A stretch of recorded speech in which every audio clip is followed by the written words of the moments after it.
বিরোধী দলনেতা কাল সকালবেলায় অ্যাডভাইস করেছে চিফ সেক্রেটারিকে যে আপনারা ইমিডিয়েট আর্মি ডিপ্লয়মেন্ট করে, যেগুলো আপনি পারলে কালকে যদি ডিপ্লয়মেন্ট করে দিতেন এনডিআরএফ, এসডিআরএফ, আর্মি আর লোকাল লেবার সাপ্লাই করে জেনারেটর লাগিয়ে, তাহলে ওইগুলো জুড়ে দিতে পারলে ভাটার সময় জল অনেক নিচের দিকে নেমে যেত।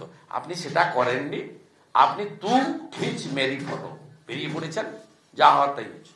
মুখ্যমন্ত্রীর বন্যা দুর্গত এলাকা পরিদর্শনকে ফটো সেশন বলে কটাক্ষ করছেন শুভেন্দু অধিকারী। কি বলছেন তিনি?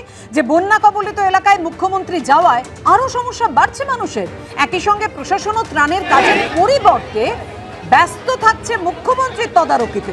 নিজের সরকারের দায় অন্যের ঘাড়ে চাপানোর চেষ্টা করছেন মুখ্যমন্ত্রী। আজও পাঁশকুড়ায় মুখ্যমন্ত্রী নিরাপত্তায় 1000 পুলিশ কর্মী মোতায়েন ছিলেন, আর এই পুলিশ কর্মীরা ত্রাণের কাজে লাগতে পারতেন। মানুষের ক্ষোভের ভয় কি এত পুলিশ মোতায়েন করতে হয়েছে মুখ্যমন্ত্রীর নিরাপত্তায়? রাহুল, আপনি শুনলেন কি বললেন শুভেন্দু অধিকারী? খুব লাগে একজন বিরোধী দলনেতা, সে তো বিরোধী দলনেতা, আমি ছেড়ে দাও তার ডেটের পর ডেট, তারিখের পর তারিখ, যা যা বলে সব ভুলে গেলাম। আজকে দাঁড়িয়ে বন্যা যখন মানুষ বিপন্ন, সেখানে সে পাশে না গিয়ে দাঁড়িয়ে উল্টে সমালোচনা করছেন মুখ্যমন্ত্রী বলে। আজকে মানুষের জন্য কাছে মুখ্যমন্ত্রী, আজকে যেখানে দাঁড়িয়ে বিরোধী দলনেতার উচিত সাপোর্ট করা, সমর্থন দেওয়া,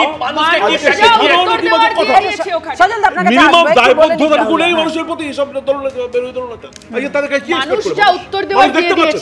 অন্যের ঘাড়ে দায় চাপাচ্ছেন মুখ্যমন্ত্রী। শুভেন্দু অধিকারী বলছেন মুখ্যমন্ত্রী গেছেন জলের জন্য, আজকে দাঁড়িয়ে যেভাবে ডিভিসি জল ছাড়ছে, যেভাবে আজকে মানুষ বিপন্ন, যেভাবে মানুষ গৃহহীন আশ্রয়হীন পড়ছে, তুমি মুখ্যমন্ত্রী যাবেন না? আমি সজলদার কাছে আসবো।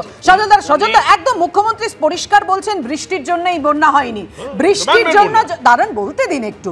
বৃষ্টির জন্য যদি বন্যা হতো সেটা আমরা সামলাতে পারতাম। ডিবিসি জল ছেড়েছে, যেখানে 5 লক্ষ কিউসেকের বেশি জল, যা ডিবিসি এবং অন্যান্য জায়গা থেকে ছাড়া হয়েছে, ডিবিসির সঙ্গে সমস্ত সম্পর্ক ছিন্ন করে দেবেন মুখ্যমন্ত্রী। মানে উনি ডিবিসির সাথে ডিভোর্স করেছেন, খুব ভালো কথা। কিন্তু এই যে আজকে উনি গেলেন, রাহুল দা যে এত কথা বলছেন মানুষের জন্য গেছেন, মানুষের জন্য উনি কি প্যাকেজ দিয়ে এসেছেন? ওখানে তো খিচমেরি ফটো মার্কা স্টাইল দিয়ে, এক মিনিট রাহুল দা, আমি তোমার সঙ্গে বলিনি কথা। আমি ওখানে উনি বলেছেন ম্যানমেড বন্যা। দেখুন, এই ম্যানমেড বন্যা উনি বহুদিন ধরে বলেন। বাম আমলে বলতেন ম্যানমেড বন্যা রাজ্য সরকারের বিরুদ্ধে, আজকে বলছেন ম্যানমেড বন্যা ডিবিসির বিরুদ্ধে।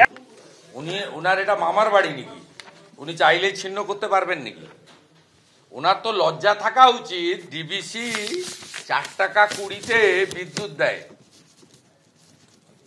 দুর্গাপুরের লোকেরা পায়, আসানসোলের লোকেরা পায়, আর গোটা রাজ্যে গ্রামীণ এলাকাতে বা আপনার সিএসসি এলাকার বাইরে মিনিমাম ডোমেস্টিক 6 টাকা, এখানে তো 8 টাকা কলকাতায়। আর উনার এসব বলার মানে কি? উনি তো কনসেন্ট দিয়েছেন।